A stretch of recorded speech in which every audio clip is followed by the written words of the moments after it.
Celestial blessings. My name is Helen Demetriou, and I haven't been making videos lately because I haven't been very well.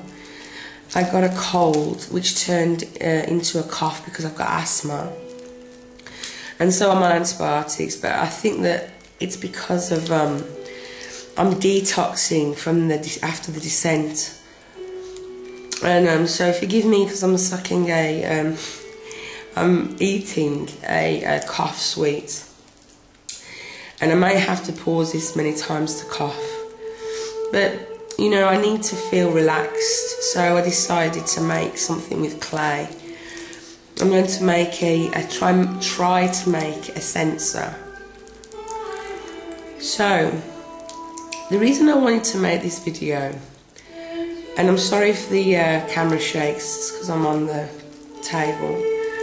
The reason I wanted to make this video was because I received so many emails and even comments on my videos of people. They say, how do you get to the goddess? How do you reach the goddess? I've never felt the goddess. I've never seen the goddess, but I strive to find that link.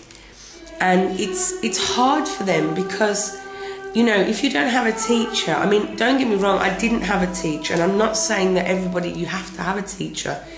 I'm just saying that sometimes if you don't have someone to show you, if you don't have someone to guide you, it's very hard to be able to leave that escape of just reading books and trying so hard to find enlightenment and inspiration through those books. Now, don't get me wrong, I have those books and they give me so much inspiration, and they give me ideas, and I read them because they kickstart things inside of me that help me for my own path. So I say to people, number one, you have to be willing to accept the goddess into your life. And this goes for the god also. I'm just going to use the goddess as an example. You know, you have to be willing to accept the goddess into your life with all of her aspects, with all of her attributes. And you have to be open to welcoming her into your life in all of those attributes and all of those aspects. You have to be willing to change. You have to expect that with her coming into your life, there will be changes, and you have to think to yourself, you know, am I willing to accept those changes? Am I ready? Now, another part of it is, I can lead you to the door, but I can't push you through that door. And the reason why I'm using me is because of I do receive these emails. So this is for the people that, you know, they follow my work and they're interested in what I have to say. I can guide you to her. I can give you tools. I can give you chants. I can give you rituals, but I can't make her manifest for you. I can't make you see her, and I can't make you feel her. That is something that has to come from within. So people say, okay, so how can I do this? How can I get to the stage where I can feel her or see her? How do I know that the goddess is with me? How do I know that she's there? The way that you know is it is a feeling you just cannot explain. It's like, how can you explain your first kiss, or the first time you made love, or your first crush, or when you got married, or how you felt when you had your children? You can't explain this. This is something that has no words, yet you know deep inside that the goddess, the energy of the goddess is with you. The thing is, the energy of the goddess is always with you because she is around us everywhere. But what needs to come from us is the realization of her manifestation near us.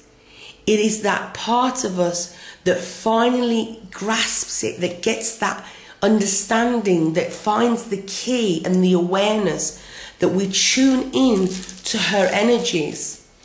And the way that we can tune into her energies is in accepting and acknowledging the divinity of ourselves, of accepting and acknowledging our own divinity, our own godhood, that each of us are gods and goddesses.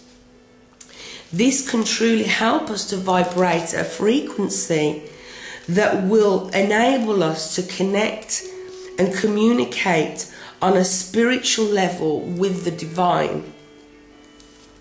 And sometimes, you know, I notice, and I'm not saying this in a bad way at all, because I'm a person that I want to help people to move forward in their path. And if you're perfectly happy where you are, there's no problem with it. I'm just giving an observation.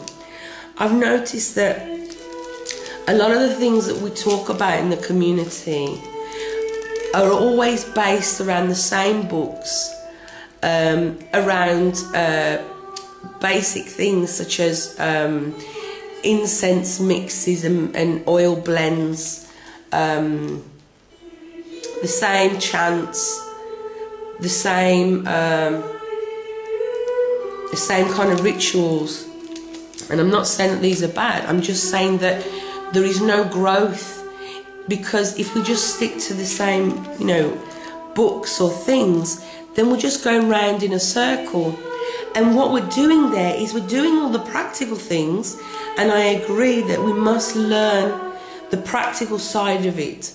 But the most important thing is creating, building that connection with the divine. Because when we do these rituals, we must feel it. When we call the goddess, we must feel it in our soul. You know, when we call her and we talk to her, we must feel it in our heart. Our heart has to be set on fire. Our soul has to burst aflame with love and passion and knowing, awareness and love. And it's good to ask yourself, do I feel that? Because it's not just about the practical side. The most important part about rituals and spells and things like that makes them work is not only knowing how they work, because even if you don't know how they work and you have a relationship and with the goddess or with the god, then it will work. Even if you don't have all the tools or if you don't have all the ingredients, anything you have can be transformed into what you need it to be because of the relationship you have with the divine. And it's very important that we build a relationship with the divine. It's very, very important that we reach that stage where we can feel the energy of the divine coursing through our veins. And I'm not saying it's easy. It's not easy. And how can we do this? So how we can do this is by reading everything possible on the goddess or the god, you know, whoever. I'm just giving you an example now. Study, make it your passion, make videos about who your goddess or your god is, or who you're attracted to at that time. You know, think about them, learn their history. I'm not going to say the mythology, I'm going to say their history.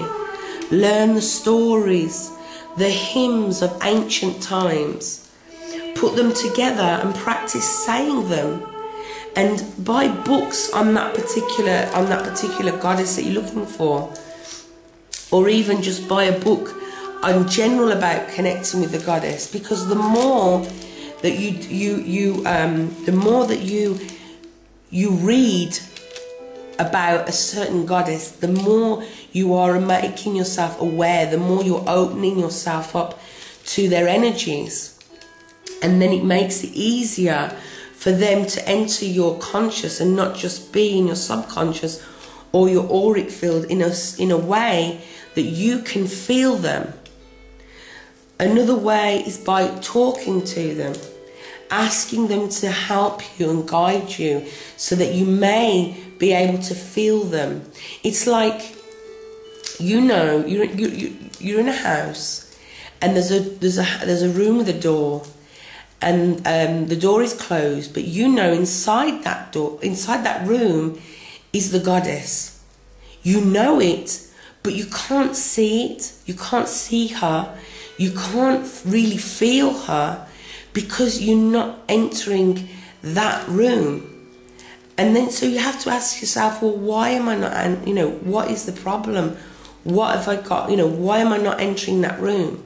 The only way you're going to feel her is if you come within her vicinity, if you're within her energy, if you're on the same wavelength, if you're on the same level.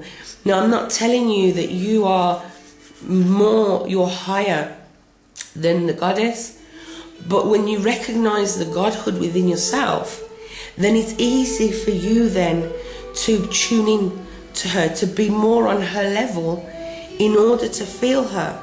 Yes, she's always there, she's always around us, loving us, looking after us, protecting us, guiding us.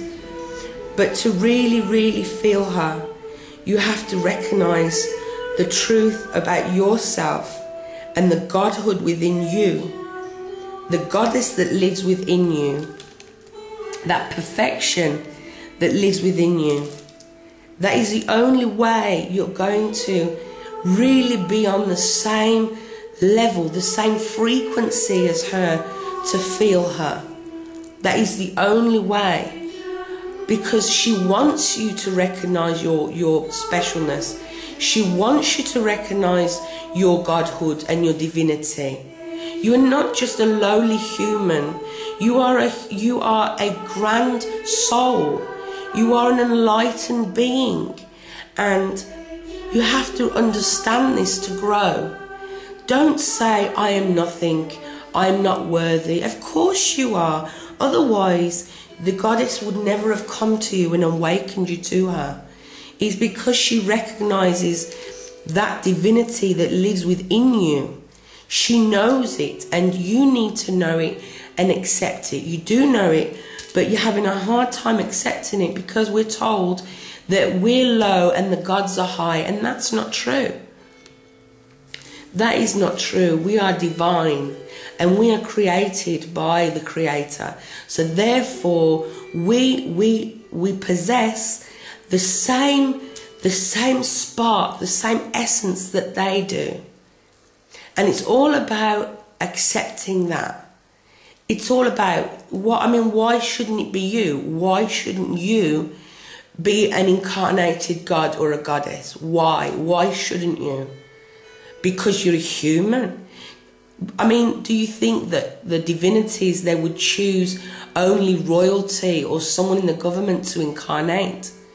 Why not? This is just another lifetime. Why not choose you? You are a goddess. You are a god. You are part of the divine. You are the divine.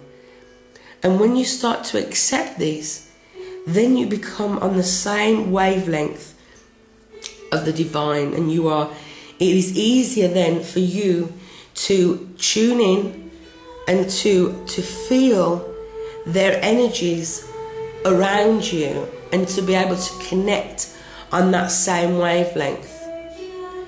So a good way, as I said, is reading all about your chosen deity, feeling, put yourself in their shoes in those situations. How did they feel? How do you think that they felt in those situations when they were heartbroken or when they fell in love with their consort? How did they feel? You know, in the different parts of their life, as they passed their rites of passage, just as we pass ours, how did they feel? Feel the passion within you. Allow it to take you over, to enable you to open those doors, but be ready and willing to accept the changes that come from having the goddess in your life. I'm going to glue these after, I'm just doing it to see. I've changed in so many ways this past year, in many, many ways, and it's because I wanted to get closer to the goddess. But in order to do that, I had to go through some of the things that she went through. I had to suffer some of the things, not as bad as her obviously, but I had to go through some of the things that she did in order to understand her, in order to make myself more advanced, more knowing and aware. And it's not easy, but it doesn't have to be a whole time of, you know, stress. You know, it's the best, it's one of the best times of our journey is when we are willing to take those steps. We've made the decision to take those steps to get closer to the goddess. And I think that, you know, I can understand that if all we have is books and how can we move forward, but there are ways. We can read about divinity, but the books can't tell you how to feel the divine. They can't tell you, they can't put you in that energy field, in that frequency. And if we just keep reading the same books over and over again about practical things or witchcraft or Wicca 101, it's not going to help anyone to move out of that circle, to go further, because there is so much more out there. But the most important thing in order to do that and to grow is to read about the different attributes. In order to do this, we have to follow that path and take a journey within in order to discover our own true divinity. Because without this relationship, without this, you get to that point when you feel her, you know she's there, then anything else is meaningless. And I'm not saying that you shouldn't honor the goddess and you shouldn't do things or you shouldn't do rituals, but it's not, it's like this, it's like an empty cup. You know, you are able to have a full cup full of everything, that has everything. So I hope that you enjoyed this video, and I hope that I gave some kind of guidance. I hope. Thank you for watching. Have a fantastic day. Love and blessings. Bye-bye.